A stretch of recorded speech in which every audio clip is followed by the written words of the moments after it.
সস্তায় ট্রিটমেন্টটা পায় এবং ভালো ট্রিটমেন্ট পায়। যাই হোক, আমি যেটা বলছিলাম যে একটি ইস্যুর উপরে এই ধরনের কড়া আপনার অবস্থান মনে হচ্ছে যে এটা হয়তো বাংলাদেশের যারা সরকারে আছেন তাদের পক্ষ থেকে আসেনি, অন্য কেউ তাদের পরামর্শ দিয়েছে।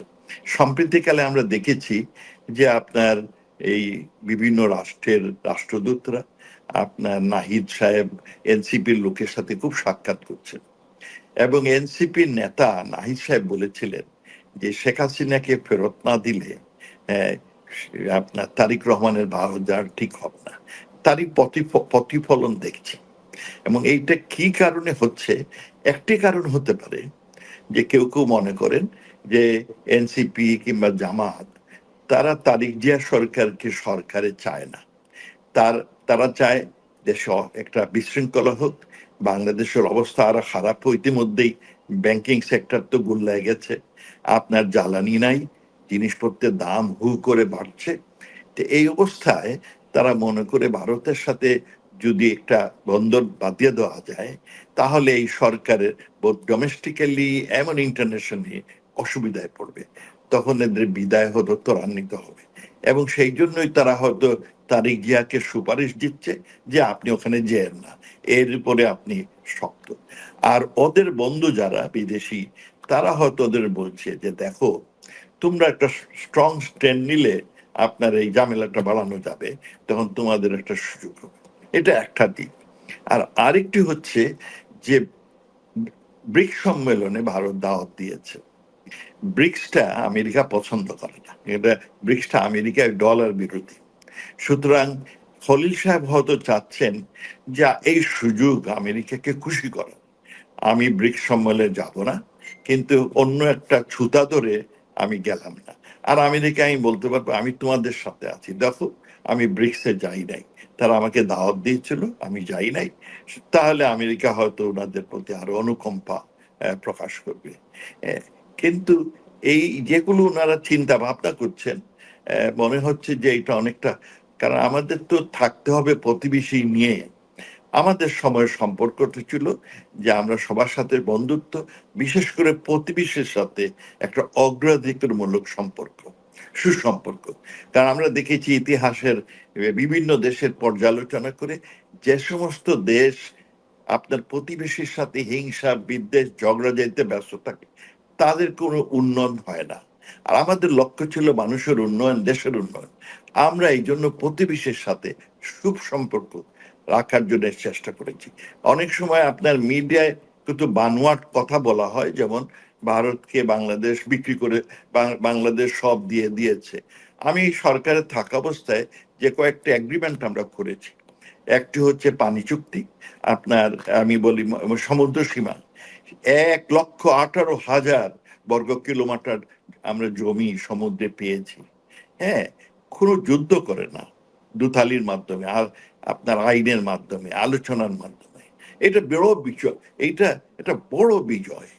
হ্যাঁ, আমরা কি করেছি, বর্ডারটাকে এই 74 বছর পুরনো সমস্যা, আর আমরা সবগুলো যতগুলো এনক্লেভ নিয়ে এসেছি আমরাই বেশি পেয়েছি জমি। তা আমরা যেগুলো ট্রিটমেন্ট করেছি, হ্যাঁ, আমাদের সময় ভারত অনেক জায়গায় চেয়েছে, আপনার ট্রানজিট চেয়েছে, বিনা পয়সা আমরা দেইনি। পোর্ট চেয়েছে, বিনা পয়সা আমরা দেইনি। তারা দাবি করেছে তোমরা নেপাল এবং ভুটানকে পয়সা ছাড়া দিচ্ছ, আমাদের দাও না কেন?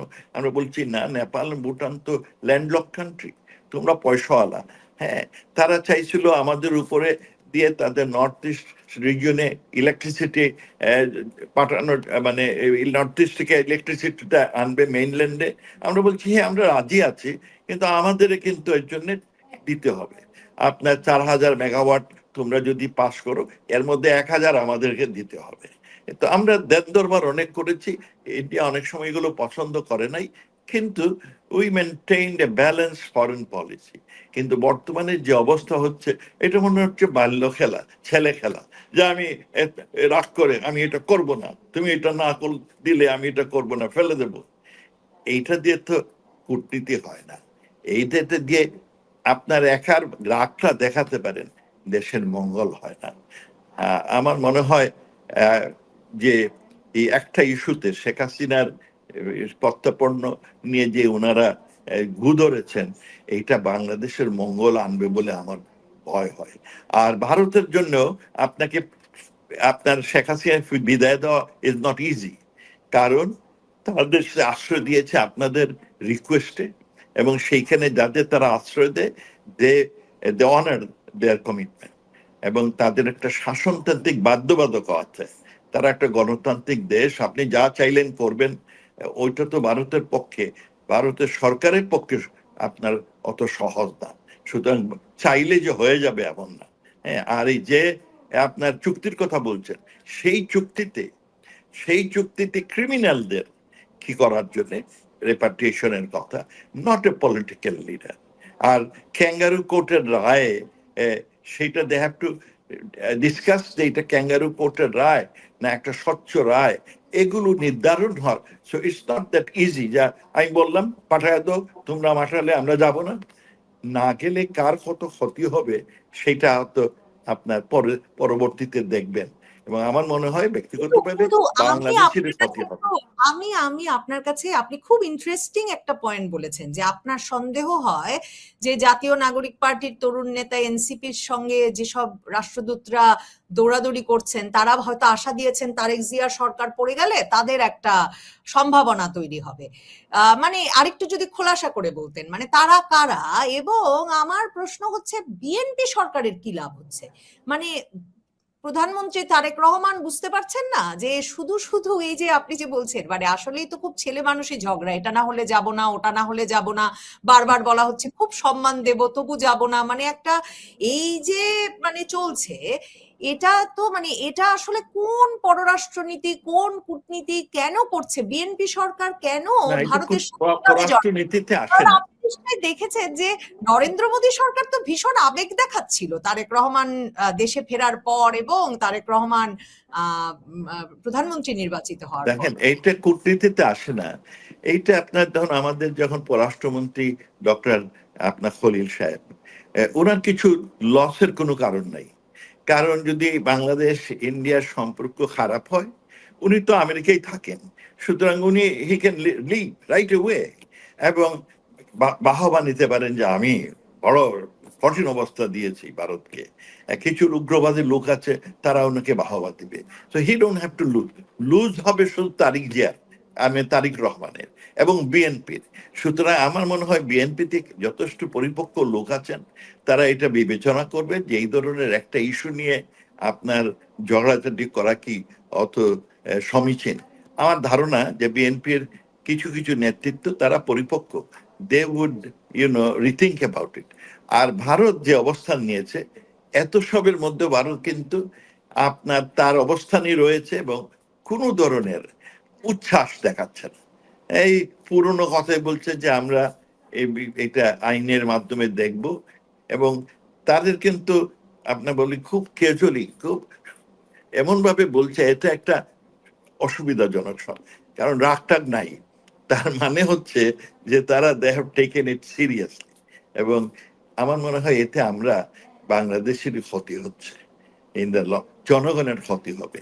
আপনার এই কদিন আগেই কিসের মরিচের দাম 400 টাকা হয়, ইন্ডিয়ার থেকে আনার পরে পরে 40 টাকায় চলে আসে। এগুলো তো সমস্যা আছে। আমার ডিজেলের সমস্যা, আমরা ডিজেল তাদের থেকে আনি, গ্যাস আনি, আমরা এই হসপিটাল চলে, সেইখানে আমরা এই যে অক্সিজেন আনি তাদের থেকে। We are highly interdependent. হ্যাঁ, তো এই অবস্থা আমি আই এম ওয়ারিড। আর আপনার একবার মনে আছে যে ইরাকের সাদ্দাম হোসেনকে আপনার বলা হয় যে আমেরিকান রাষ্ট্রদূত উপদেশ দিয়েছিল যে আপনি কুয়েতটা দখল করে ফেলেন, আমরা আপনাকে সাপোর্ট দেব। আর সাদ্দাম সাহেব সেই খুশি করে গিয়ে এক রাতে কুয়েত দখল করে ফেললেন। আর দখল করার পরে ওনার 12টা বাজলো, সাদ্দাম গান।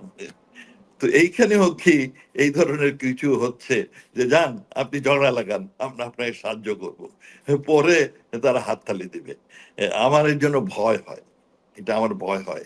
অনেক সময় এই দুতালিতে আপনাকে সাহায্যের জন্য পরামর্শ দেওয়া হয়, অনেক সময় আপনাকে অসুবিধায় ফেলার জন্য পরামর্শ দেওয়া হয়।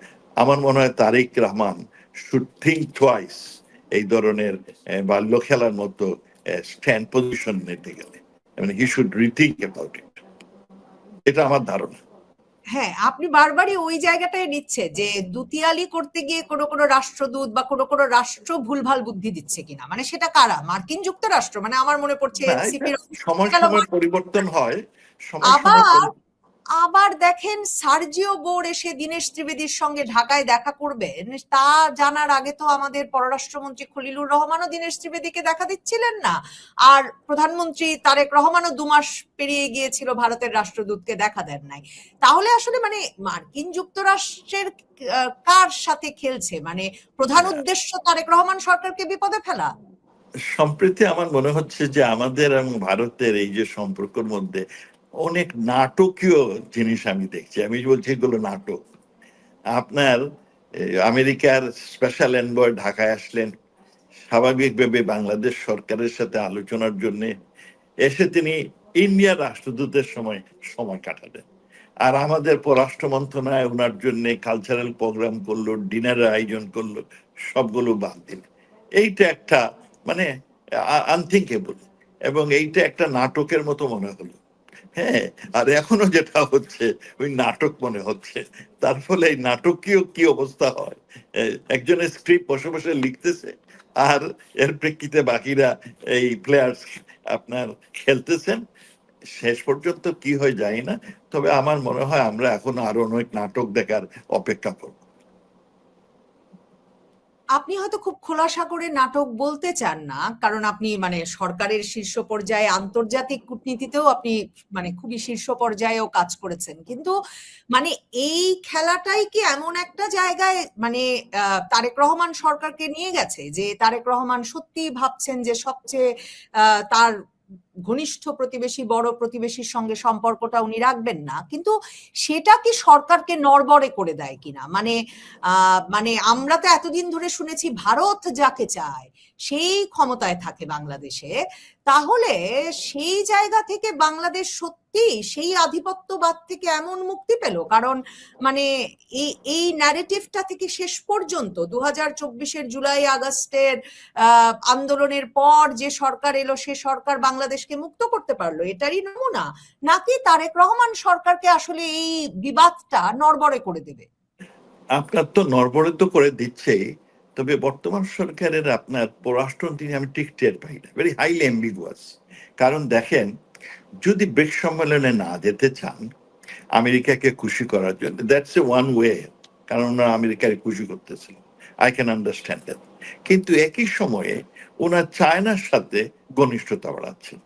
হ্যাঁ, সেইটা আবার এই আমেরিকাকে মানে এটা মিলে না। হ্যাঁ, আর ইন্ডিয়ার সাথে সম্পর্ক খারাপ হলে চাইনিজ খুশি হবে, তার থেকে জিনিসপত্র কিনতে পারবেন, হ্যাঁ, তো খুশি হবে সেইখানে চায়। আর বর্তমানে যে তারেক জিয়া সরকার মূলত তারা প্রো চাইনিজ, কিন্তু এখন হঠাৎ করে আমেরিকার তারা ভক্ত হয়েছেন, হয়তো স্বল্পকালীনের জন্য। আরেকটি জিনিস আমি বুঝি না, আরেক যা যখন সরকারে আসলেন ভারত ওনাকে খুব প্যাম্পার করলো। হ্যাঁ, ওনার মায়ের মৃত্যুর পর, তারপর উনি আসার পর হাইয়েস্ট অনার দিয়েছে তারা। তারপরে তারেক যে এই অ্যাবাউট টানটা, এইটা একটা আপনার নাটকীয় অবস্থা। তো এইগুলো সবগুলো দেখে মনে হচ্ছে যে আমাদের পররাষ্ট্রের কোনো সেট ট্রান্সপারেন্ট পলিসি নাই। এক এক সময় এক একটা যেটা মনে হলো মন্দরে হলো সেইটা করছে। আমরা যখন ছিলাম আমাদের একটা পলিসি ছিল সবার সাথে বন্ধুত্ব এবং ব্যালেন্সড ফরেন পলিসি, প্রত্যেকের সাথে, ইন্ডিয়া বলেন, চায়না বলেন, রাশিয়া বলেন, আমেরিকা বলেন, সবার সাথে, মিডল ইস্ট কান্ট্রির সাথে। কিন্তু এখন ওইটা বুঝার বড় মুশকিল, ওনারা কি জিনিস চাচ্ছেন। আর there is no consistency, there is no consistency. এটা হুজুগের মধ্যে চলছেন। এই হুজুগে সরকারের ক্ষতি হবে বেশি। যারা অপোজিশনে আছে, যারা ওনাদের নাচাচ্ছে, তাদের কিন্তু লাভ, তাদের কোনো ক্ষতি নেই। আর জনগণের অমঙ্গল, বাংলাদেশের জনগণ এই জন্য সাফার করবে বলে আমার ধারণা। মানে ওনারা তো চীনের সঙ্গে বন্ধুত্ব বাড়াচ্ছেন, রাশিয়ার রূপপুরে সেকেন্ড ফেজে রাশিয়াকে আনতে চাইছেন। তো রাশিয়া চীন তো বোধহয় ব্রিক্সে না গেলে সেটাকে খুবই মানে একটা মার্কিনপন্থী অবস্থান হিসেবে নেবেন, তো সেটাও তো একটা বেকায়দায় ফেলবে তারেক রহমান সরকারকে। কিন্তু আরেকটা জিনিস, মানে আমরা তো বরাবর, মানে আপনি আমাকে ঠিক করবেন আমি যদি ভুল বলি, মানে আমরা তো বরাবর পড়েছি জেনেছি যে বিশেষ করে মানে জিওপলিটিক্যালি খুবই স্ট্র্যাটেজিক্যালি খুবই ইম্পর্টেন্ট জায়গায় যেসব দেশ অবস্থান করে, ছোট দেশ, তারা সাধারণভাবে কোনো না কোনো ব্লকে নিজেদের একটা জায়গা করে নেয়। শেখ হাসিনা সরকার সেটা একরকম ভেঙেছিলেন। আপনারা ভারতের সঙ্গেও ব্যাপক বন্ধুত্ব রেখেছেন, চীনকে ইতিহাসের সবচেয়ে বেশি ব্যবসা দিয়েছেন, রাশিয়া আপনাদের ঘনিষ্ঠ ছিল। কিন্তু তারেক রহমান সরকারকে কোন জোটের মানে ইনফ্লুয়েন্সে মনে হচ্ছে? পাকিস্তান, তুরস্ক, ইরান, মানে কারা তাকে মানে ধরে রেখেছে, আষ্টে পৃষ্ঠে রেখেছে মনে হচ্ছে? মার্কিন যুক্তরাষ্ট্র তো খুব সন্তুষ্ট মনে হচ্ছে না, আপনিও সন্দেহ করছেন মার্কিন যুক্তরাষ্ট্র তাদেরকে বিপদে ফেলতে চাইছে। অনেকেই সেই সন্দেহ করছেন, এমনকি সার্জিও গোরের এসে দীনেশ ত্রিবেদীর সঙ্গে দেখা করা কিংবা খলিল সাহেবের ডিনারে না যাওয়াকেও মার্কিন যুক্তরাষ্ট্রের অসন্তোষ হিসেবে অনেকে দেখছেন। ওনারা আসলে কাদের সাথে আছেন? মার্কিন যুক্তরাষ্ট্র তাদের কাজ হাসিল হয়ে গেলেই তারা ওকে ফেলে দেয়। হ্যাঁ, তারা যা যা পাওয়ার সেগুলো মোটামুটি পেয়ে গেছে। সুতরাং তারা ওখানে এই কিসের নাম, তারা সোলজার নিয়েছে, ট্রেনিং হচ্ছে, যা যা কমান্ড এন্ড কাউন্সিল সেন্টার তৈরি করে ফেলবে, সেগুলো হয়ে গেলে তার আর কোনো দরকার নাই। তবে আপনি যেটা বললেন যে চায়নার সাথে ওনারা সুসম্পর্ক করতে চাচ্ছেন, কিন্তু চায়না সেই ধরনের এখনো সেই ধরনের আপনার ওয়েলকাম করে নাই। শেখ হাসিনার সময়ে চায়না, আপনার মনে আছে প্রেসিডেন্ট শি জিনপিং আসলেন বাংলাদেশে, প্রায় $37 বিলিয়ন একটা এগ্রিমেন্ট করলাম, এর মধ্যে 23 বিলিয়ন সরকারের এবং 13 বিলিয়ন হচ্ছে গিয়ে বেসরকারি খাতে। কিন্তু শেখ হাসিনা এত বড় অঙ্কের এই টাকার এগ্রিমেন্ট করেও চায়না থেকে টাকা নেন নাই। খুব সতর্কতার সাথে উনি সর্বমোট 5 বিলিয়ন টাকা নিয়েছেন, যেটা 1% অফ আওয়ার জিডিপি। যদিও পশ্চিমা দেশ এবং কিছু সুশীল সমাজ তখন বড় বড় গলায় বলছেন যে বাংলাদেশ বোধহয় চাইনিজ ডেট ট্রিপে পড়ে যাচ্ছে শ্রীলঙ্কার মতো। আমরা এটা খুব সজ্ঞান ছিলাম। আমাদের তখন মাত্র ফরেন ডেট ছিল মাত্র 16%, আর IMF এর মতে 57%-এর বেশি যদি আপনার কোনো দেশের প্রতি আপনার ঋণ থাকে তাহলে ডেট ট্র্যাপ হয়। এটা জেনে শুনে আমাদের পণ্ডিতরা এটা একটা প্রোপাগান্ডা শুরু করেন। শেখ হাসিনার সরকার অনেক টাকা চাইনিজে আনতে পারতো, আনে নাই, খুব সতর্কতাতে। Do you want to have diversified inflow of investment. আর চায়না অনেকগুলো কাজ আমরা দিয়েছি, চায়নার টাকা না, আমরা তাকে কন্ট্রাক্টর হিসেবে নিয়োগ দিয়েছি, যেহেতু তারা সস্তায় এই প্রজেক্টগুলো করতে পারে, ভালো এবং সস্তা, সেই জন্য। আর ধারণা করা হয়েছে ওটা বোধহয় চায়নার, আমার পদ্মা শুধু আমার নিজের পয়সা, তারা আমার কন্ট্রাক্টর, আমরা নিয়োগ দিয়েছি তাদের এই কাজের জন্য। যাই হোক, তো কিন্তু বর্তমান সরকারের এই ধরনের কোন সেট প্রপোজাল আমি দেখছি না, একবার এদিকে একবার ওইদিকে। আর ইভেন এই যে টার্কির সাথে পাকিস্তানের সাথে খুব গভীর সম্পর্ক। আমরা টার্কির থেকে আমরা ড্রোন কিনেছি, আমরা মিসাইল কিনেছি, প্রায় $1 বিলিয়ন জিনিস কিনেছি, বাট আমরা উদ্দেশ্য হলো ডাইভার্সিফাই ওভার আপনার সোর্সেস অফ ওয়েপন।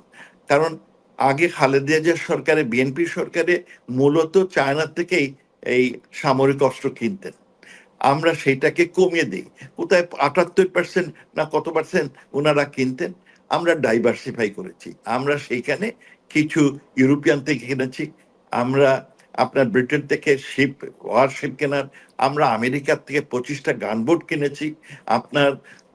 আমরা ওই ডাইভার্সিফাইড, তার ফলে 60%-এ নিয়ে আসা হচ্ছিল, এখন নাকি আবার বেড়ে যাচ্ছে। আর পাকিস্তান থেকে আমরা নেই। ইন্ডিয়া আমাদের প্রায় $800 মিলিয়ন অনুদান দিয়ে রেখেছিল যে তোমরা এগুলো খরচ করো, আমরা খরচ করি না, আমরা খুব কেয়ারফুলি অল্প টাকা সেটা খরচ করেছি।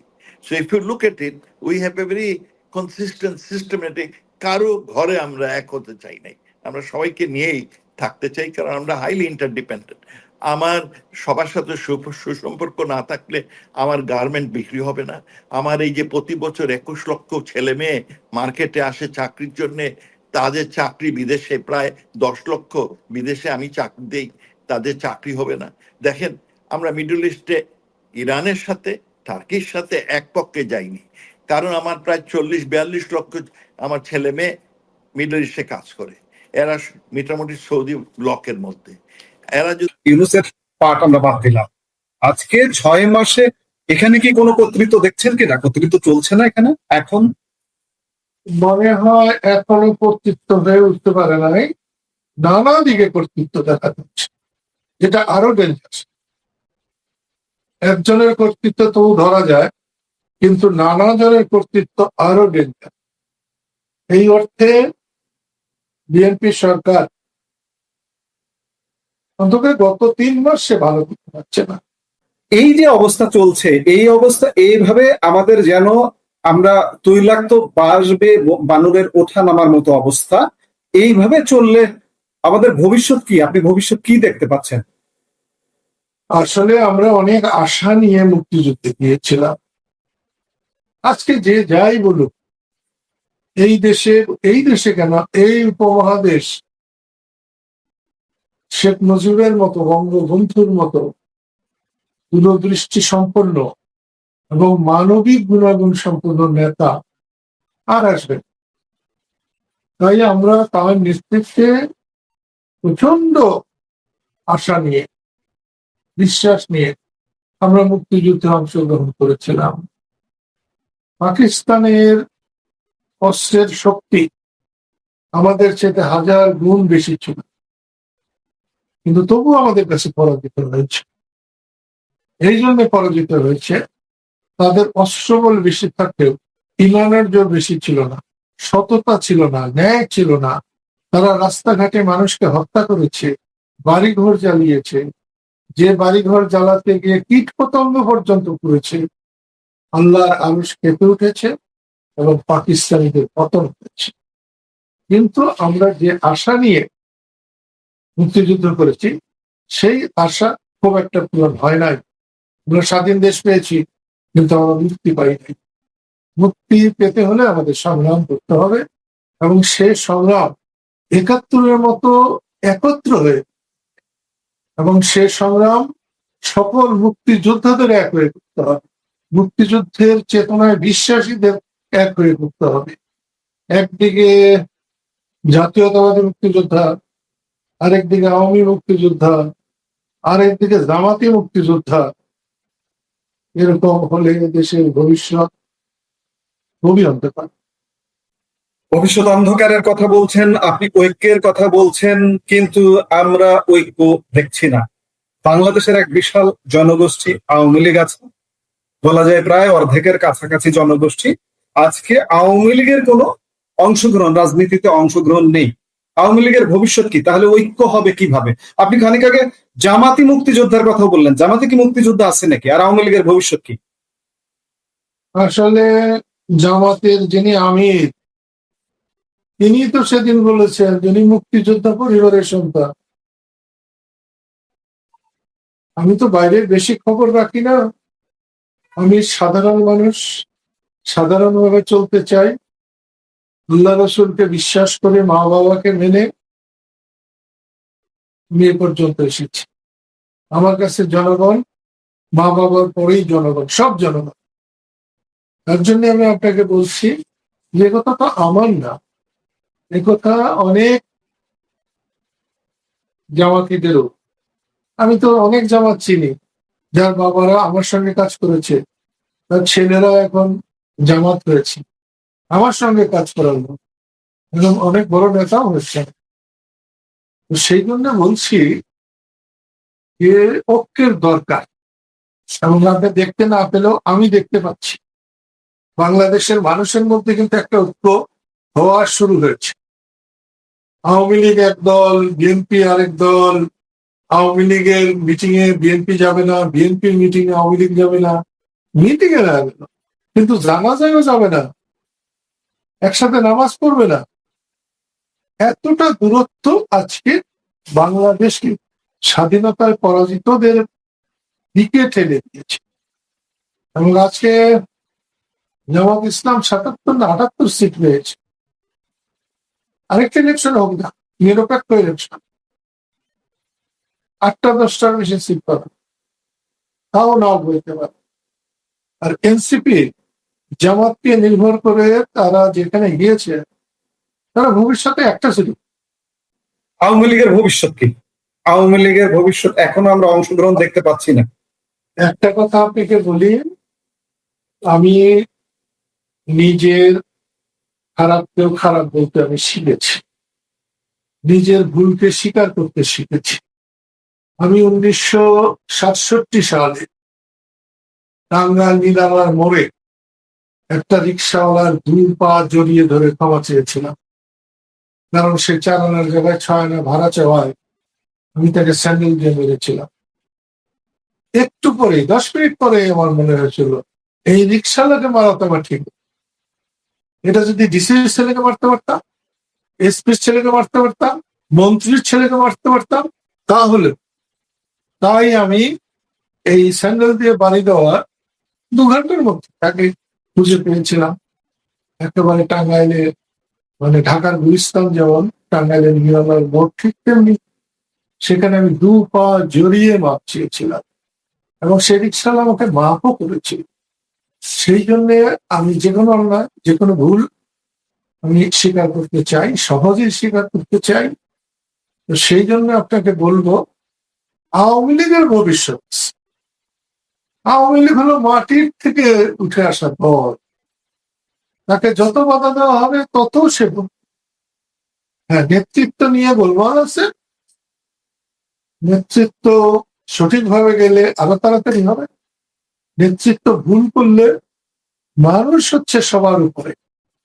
আজকাল দেখছি সবার আগে বাংলাদেশ। আমি জানি কোন টিভিতে একটা অনুষ্ঠান করতাম, সবার উপরে দেশ। আমার কাছে খুব ভালো লাগছে। আপনাকে তাই বলছি, আওয়ামী লীগের সম্ভাবনা আছে। আওয়ামী লীগের, সেটা শেখ হাসিনার নেতৃত্বের আওয়ামী লীগ, কথা আমি বলতে পারবো না, বলবো না। কিন্তু যে আওয়ামী লীগের জন্ম দিয়েছেন মাওলানা ভাসানী, যে আওয়ামী লীগের জন্ম দিয়েছেন শামসুল হক, যে আওয়ামী লীগকে লালন পালন করেছেন বঙ্গবন্ধু শেখ মুজিবুর রহমান, নজরুল ইসলাম, তাজউদ্দিন আহমেদ, মনসুর আলীরা, সে আওয়ামী লীগকে কবর দেওয়া যাবে না। আওয়ামী লীগকে কবর দেওয়া যাবে না, কিন্তু আমরা গত 2 বছর, আপনি নেতৃত্বের কথা বলছেন শেখ হাসিনার নেতৃত্বে, গত 2 বছর দেখলাম যে আওয়ামী লীগকে শেখ হাসিনার নেতৃত্বের বাইরে নিয়ে যাওয়ার একটা চেষ্টা হলো, কিন্তু সেটি এখন পর্যন্ত সম্ভব হয়নি। শেখ হাসিনার নেতৃত্বের বাইরে আওয়ামী লীগ কি দাঁড়ানো সম্ভব? আপনি কি মনে করেন? আজ হয়নি, কাল যে হবে না, এ কথাটা ঠিক। অপেক্ষা করুন। শেখ হাসিনার নেতৃত্ব সবসময় থাকবে। শেখ হাসিনা আসলেই নেতা। শেখ হাসিনা মুক্তিযুদ্ধের পক্ষের আসলেই নেতা। বঙ্গবন্ধু যদি প্রধানমন্ত্রী না হতেন, তাহলে বঙ্গবন্ধুর নেতৃত্ব থাকতো না? থাকতো। এই যে আয়াতুল্লাহ খামেনিদের মতো, বঙ্গবন্ধুর নেতৃত্ব তার চেয়ে অনেক বেশি থাকে। সেই জন্য শেখ হাসিনাকে বুঝতে হবে তার কি করা। তিনি সরকারে থাকতে কামাল হোসেনকে বাদ দিয়েছেন, কাদের সিদ্দিককে বাদ দিয়েছেন, তুফাইল আহমেদকে কি বলবো, ডাইনে বামে সরিয়ে দিয়েছেন। তাই দেশটাই হোক আর এই হোক, ঠিক অ্যাক্টিভ থাকার মতো, সম্মান নিয়ে থাকার মতো অবস্থায় তুফাইল আহমেদ ছিলেন না। আমি নিজে দেখেছি একটা আওয়ামী লীগের সম্মেলনে লেলিন, যিনি বঙ্গবন্ধুর, যেদিন বঙ্গবন্ধু করা হয়েছিল তার লিফলেট বঙ্গবন্ধু ঘোষণা দিন 10 পরে পল্টন ময়দানে বলেছিলেন, এই তো ভাই লাগবে, তারপরে বঙ্গবন্ধু না চঙ্গবন্ধু, এই যে তার টুকরো টুকরো করলাম বলে লিফলেট গুলো ছিঁড়ে ফেলেছিল। তিনি ছিলেন মঞ্চে, তোফায়েল সাহেব ছিলেন কিন্তু সামনে দর্শকদের সারিতে, খুব একটা মর্যাদা পায়নি তারা। আমির হোসেন আলু আজকে জেল কাটছে, খুব একটা মর্যাদা উনি পান না। কার কথা বলবো? আব্দুল জলিলের মতো পরিশ্রমী মানুষ আমি আওয়ামী লীগের সেক্রেটারি হিসেবে কাউকে দেখি, কাউকে কোনো মূল্য দেওয়া। এখন যদি আমার বোন মনে করেন যে সবাইকে নিয়ে তার চলা উচিত, তিনি সবার একজন সেবক, তার অনেক কিছু গায়ের জোরে তেমন কিছু হবে না। মানুষকে জয় করতে হবে, জোর দিয়ে মানুষকে জয় করা যায় না, ভালোবাসা দিয়ে জয় করতে, বিনয় দিয়ে জয় করতে হবে। আমি দুই চারটা কথা বলেছি, আমার সহ্য হয় নাই বলে বলেছি। আমি বলেছি মতিয়া চৌধুরী যে বঙ্গবন্ধুর পিঠের চামড়া দিয়ে ডুবডুবি বাঁচিয়েছে, তাকে না নিলে কি হতো না? যে হাসানুল হক বলেছিল বঙ্গবন্ধু তোমাদের আমার জুতার ফিতা, তাকে না নিলে হতো না? হতো। কেন নিলেন তাদের?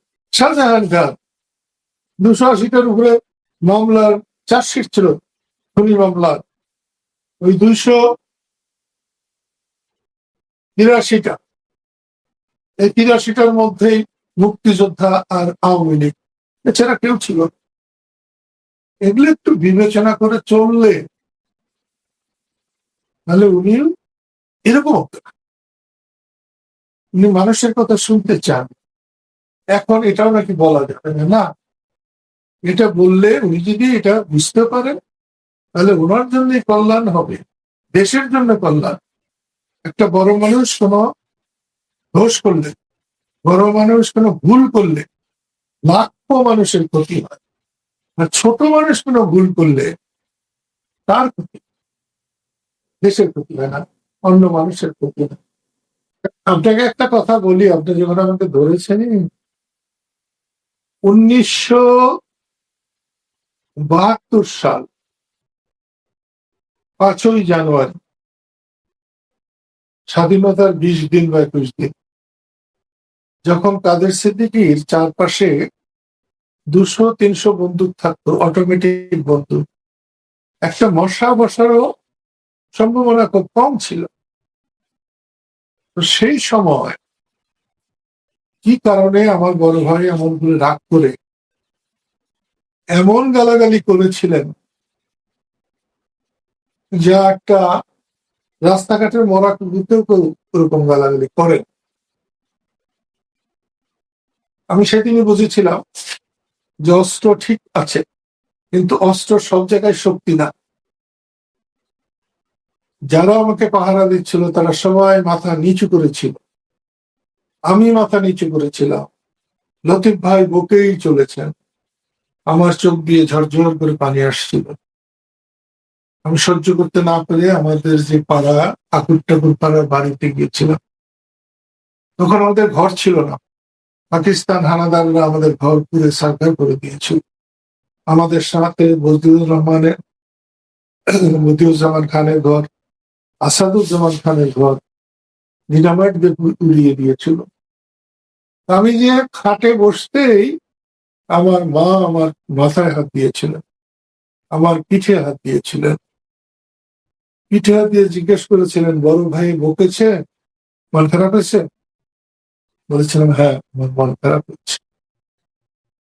তখন মা বলেছিলেন আরজু যদি তোকে ঘরে বকতো তাহলে কি তোর মন খারাপ হতো? আমি বলছিলাম না, কখনো হতো না, কারণ কত বকছে, কত মারছে, কখনো তো মন খারাপ হয়।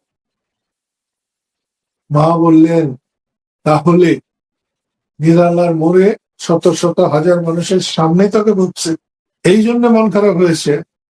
আমি তো বোকা মানুষ, লম্বা মানুষ, মায়ের কাছে আর কি বলবো, বলেছিলাম হ্যাঁ।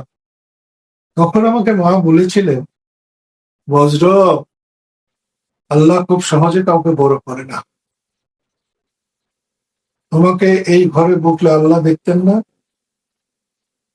দেখতেন। তোমাকে নিরালার মোড়ে বকেছে, আল্লাহ দেখেন নাই? দেখেছেন। আল্লাহ দেখলে তোমার মন খারাপ হয় না, সাধারণ কয়েকজন মানুষ তোমাকে দেখেছে তাই মন খারাপ হয়েছে। একটু ভেবে চলো, সেই যে আমার মধ্যে থেকে গ্লানি চলে গিয়েছিল, আজকে কত লোক কত সমালোচনা করে, কত গালাগালি করে। মা সেদিনের সেই 72 সালের 5ই জানুয়ারির কথা আমাকে সকল জঞ্জাল থেকে, আবর্জনা থেকে আল্লাহ আমাকে মুক্তি দিয়েছে। সেই জন্য বলছি, আপনি যখন নেতা হবেন, আমি তো শেখ হাসিনার সব কথা সমর্থন করি, আওয়ামী লীগের নেতা হিসাবে আমি তার সব কথা শুনি, কিন্তু দেশের প্রধানমন্ত্রী হিসেবে তার 80% কথা আমি সমর্থন করি না, করতে পারি না। তিনি যখন প্রধানমন্ত্রী তখন সকলের প্রধান, আমার প্রধানমন্ত্রী, বিএনপির প্রধান, দেশে যদি জামাত থাকে জামাতেরও তিনি প্রধানমন্ত্রী। এইটুকুই হচ্ছে আমার সঙ্গে আমার বোনের একটু বার্তা। মানুষ হিসাবে উনি খারাপ না। আমার বড় বোন মারা গিয়েছিল, উনি আমার থেকে যদিও 4 মাসের ছোট, কিন্তু আমি তাকে মায়ের মতোই দেখি, বড় বোনের মতোই দেখি। এবং একটা প্রকৃত বোন, শুধু বোন বলবো কেন, মা তার সন্তানের জন্য যা করতে পারে শেখ হাসিনা আমার জন্য তা করছে। খাওয়া দাওয়া, দেখাশোনা, যত্ন নেওয়া, এটা উনি করেছে। আজকে আপনার এই কথা থেকে একটি কথা বেরিয়ে এলো যে আপনারা যারা ছিলেন, বহু মানুষের, আমাদের দর্শকদেরও প্রশ্ন যে বঙ্গবীরের মতো মানুষ আজকে আওয়ামী লীগের বাইরে কেন? তোফায়েল আহমেদ আওয়ামী লীগ কেন অসম্মানিত হন? আমির হোসেন আমু কেন আওয়ামী লীগে অসম্মানিত হন? এই সম্মানহানির কারণেই আপনারা বেরিয়ে গেছেন আওয়ামী লীগ থেকে। আজকে যে আওয়ামী লীগের এই মুহূর্তে বলা যায় যে কঠিন একটা ক্রান্তিকাল, আপনি কি হৃদয়ের রক্তক্ষরণ অনুভব করেন না? যে আওয়ামী লীগের নেতৃত্বে মুক্তিযুদ্ধ করেছেন, যে আওয়ামী লীগের রাজনীতি দীর্ঘদিন করেছেন, হৃদয়ের রক্তক্ষরণ হয় না? যারা এতদিন ক্ষমতা ভোগ করেছে তাদের চেয়ে আমাদের রক্তক্ষরণ অনেক বেশি হয়। আমি আগেই আপনাকে বলেছি যে আমি আওয়ামী লীগের হুজুর মাওলানা ভাসানীর আওয়ামী লীগ, শামসুল হকের আওয়ামী লীগ, বঙ্গবন্ধুর আওয়ামী লীগ আমরা ছিলাম, আছি। একটা জিনিস জানবেন, এই দেশের মানুষ, এই অঙ্গভঙ্গ কলিঙ্গের দেশের মানুষ, যুবকেরা যৌবনকালে সব প্রেম করে, মেয়ে ছেলে সবাই প্রেম। আমি একমাত্র অভাগা অথবা ভাগ্যবান যে আমার মধ্যে নারী প্রেম হয়নি। আমার মধ্যে প্রেম হয়েছিল বঙ্গবন্ধুর সঙ্গে। বঙ্গবন্ধুকে চিনে আমি দেশকে চিনেছিলাম, দেশ মাতৃকাকে চিনেছি। আজকে আমার কাছে মা আর মাটি কোনো পার্থক্য নেই। সেই জন্য বলছি, আশাহত হবেন না, আশাহত হবেন না। মানুষ এই দুঃখ যখন আসে তার সাথে সাথে সুখ আসতে থাকে। অন্ধকার যত গভীর হয় আলোর দেখা তত তাড়াতাড়ি পাওয়া যায়। আপনি বঙ্গবন্ধুর পুত্রতুল্য, আপনি শেখ হাসিনাকে বোন বলছেন, বোন বলে সম্বোধন করছেন, আপনি মাতৃ চরিত্র তার মধ্যে দেখছেন। সেই বঙ্গবন্ধুর আওয়ামী লীগ, শেখ হাসিনার আওয়ামী লীগ, বাংলাদেশের মাটির আওয়ামী লীগ যদি আপনাকে আবারও সসম্মানে আওয়ামী লীগে বলে, যে আওয়ামী লীগ যদি সময়ের প্রয়োজনে বলে যে সসম্মানে বঙ্গবীর আপনি আসুন, তাহলে কি আবারও আওয়ামী লীগে আমরা দেখতে পাবো বঙ্গবীর? আমি আপনাকে একটা কথা বলি, আপনার নাম সাজ্জাদ কাদির, আপনার বাড়ি, আমাকে কোনো সম্মান দিতে হবে, কোনো সম্মান দিতে হবে, আমাকে সামান্য সুযোগ দিতে হবে। সেগুলো পাওয়া যায় না, চাটুকারের কারণে নানান কিছু হয়। আমরা তো কান কথা শুনি নাই, আমাদের কান নাইও ওই ব্যাপারে, আমরা কাউকে কান কথা বলিও নাই। আমরা রাজনীতি করেছি 100 টাকা দিয়ে, কোনো পদ নেই নাই, আবার 1000 টাকায় কাউকে পদ দিইও নাই এ পর্যন্ত। তো সেই জন্যে আমাদের নিয়ে সামান্য মুশকিল হলো যে আমরা বঙ্গবন্ধু শেখ মুজিবের কর্মী ছিলাম, আমরা তার কর্মচারী ছিলাম না, কিন্তু এখন রাজনীতিতে কর্মী নাই, নেতা নাই, কর্মচারী আছে। আমরা যে কদিন বাঁচবো কর্মচারী হতে চাই। সাধারণ মানুষের মতো বাঁচতে পারলে বঙ্গবন্ধুকে বুকে লালন করে যেতে চাই। বঙ্গবন্ধু আমার ভালোবাসা, বঙ্গবন্ধু আমার প্রেম, বঙ্গবন্ধুর আদর্শ আমার আদর্শ, মুক্তিযুদ্ধের আদর্শ আমার আদর্শ। আমি আবার আপনাকে বলছি, খুব আশা করেই বলছি, খুব অনতি ভবিষ্যৎ, অদূর ভবিষ্যৎ সব মুক্তিযুদ্ধের মানুষ এক, ৭১-এর মতো মুক্তিযুদ্ধের চেতনা এক। সেখানে আমাদের যার যত ভুল ত্রুটি আছে সেগুলো যতটা পারা যায় আমরা যদি সেটা বাদ দিয়ে, ছেড়ে দিয়ে, নিজের দম্ভকে ছেড়ে দিয়ে আমরা যদি এগোতে পারি, দেশ সবার বড়, দেশের মানুষের কষ্ট সবার কষ্ট, তাহলে অনেক দূর যেতে পারবে। আমি জিয়াউর রহমানকে পাকিস্তানের দালাল বলবো, জিয়াউর রহমানের অনুসারীরা বঙ্গবন্ধুকে মাথায় তুলবে, এটা সত্য না। জিয়াউর রহমান কখনো পাকিস্তানের দালাল ছিল? যে সময় যুদ্ধটা অনেক দায়িত্ব পালন করেছে। আমি ব্যক্তিগতভাবে তাকে যুদ্ধের ক্ষেত্রে দেখেছি, আমি তাকে সাহায্য করেছি, আমাকে উনি সাহায্য করেছেন। মুক্তিযুদ্ধে তার ভূমিকা অবিস্মরণীয়, আমাকে উৎসাহিত করেছে।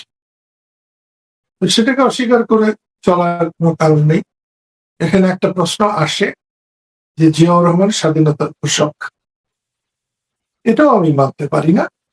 জিয়াউর রহমান স্বাধীনতার ঘোষক, জিয়াউর রহমান স্বাধীনতা বঙ্গবন্ধুর পক্ষের একজন ঘোষক, এবং সেই ঘোষক রেডিও টেলিভিশনের ঘোষকের চাইতে হাজার গুণ, লাখো গুণ, কোটি গুণ গুরুত্ব।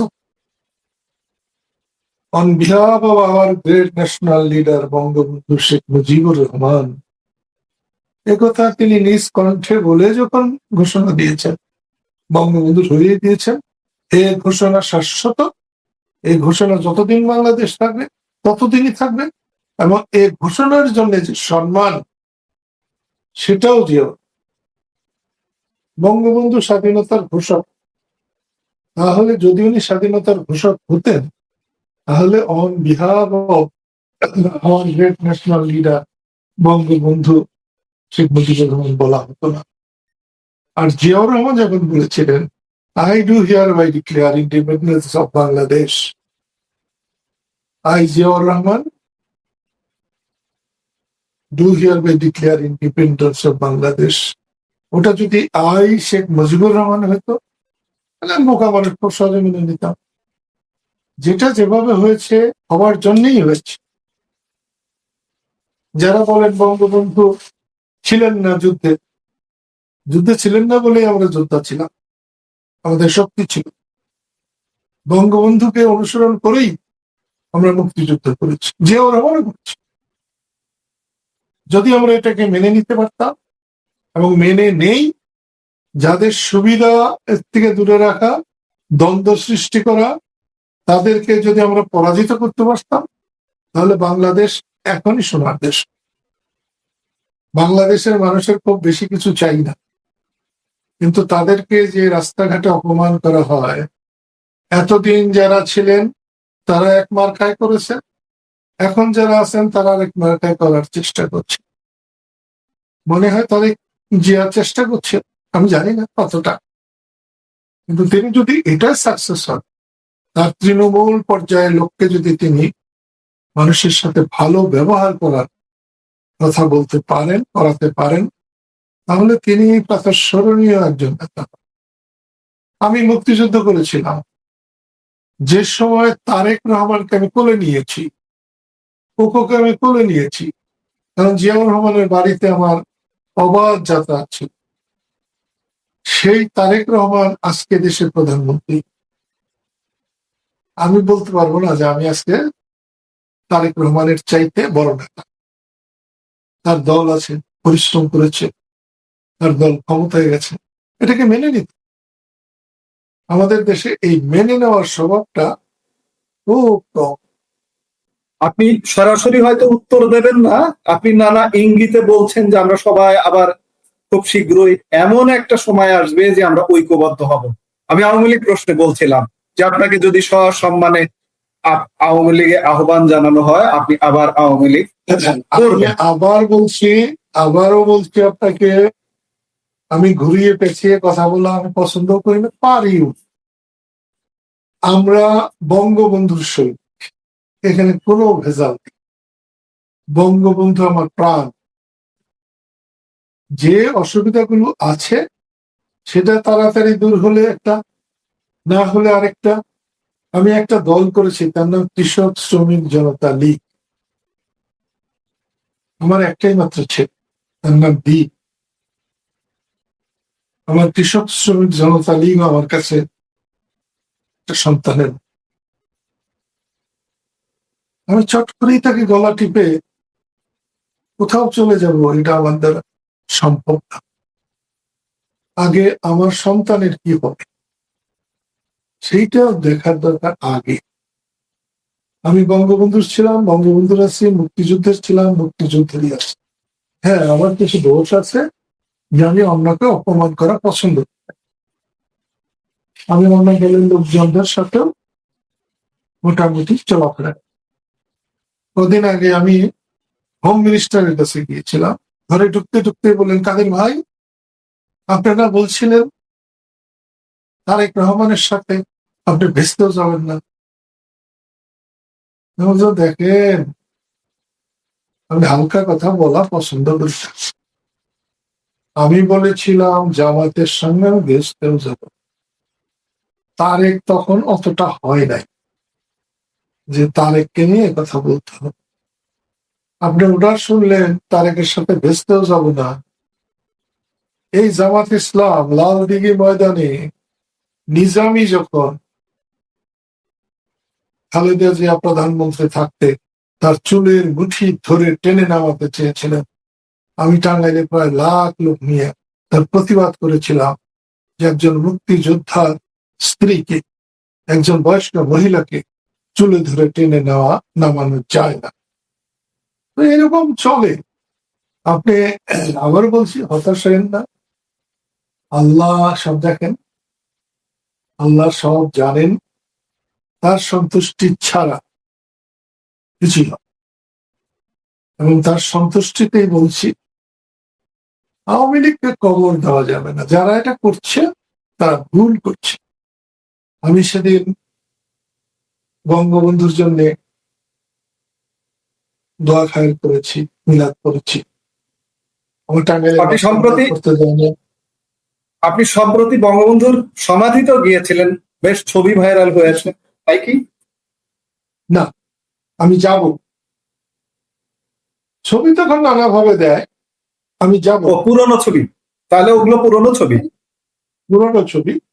আমার কাছে খুব খারাপ লেগেছে, আমার টাঙ্গাইলের বাসায় মিলাদ পড়তে দেওয়া হয় নাই, সফিপুরে মিলাদ পড়তে দেওয়া হয় নাই, আরো কয়েক জায়গায় মিলাদ পড়তে দেওয়া হয় নাই।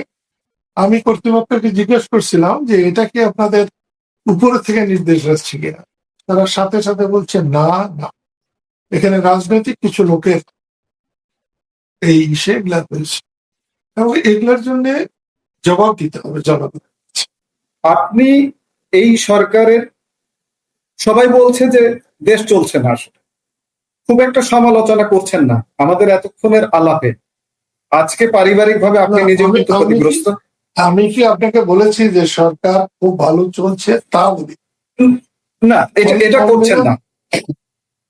হ্যাঁ, অন্যেরা যেভাবে বলে আমি সেভাবে বলতে পারি না, বলতে চাইও না, কারণ সেটা হলে আমার বিবেকের বাইরে যায়। আপনি নিজে ক্ষতিগ্রস্ত।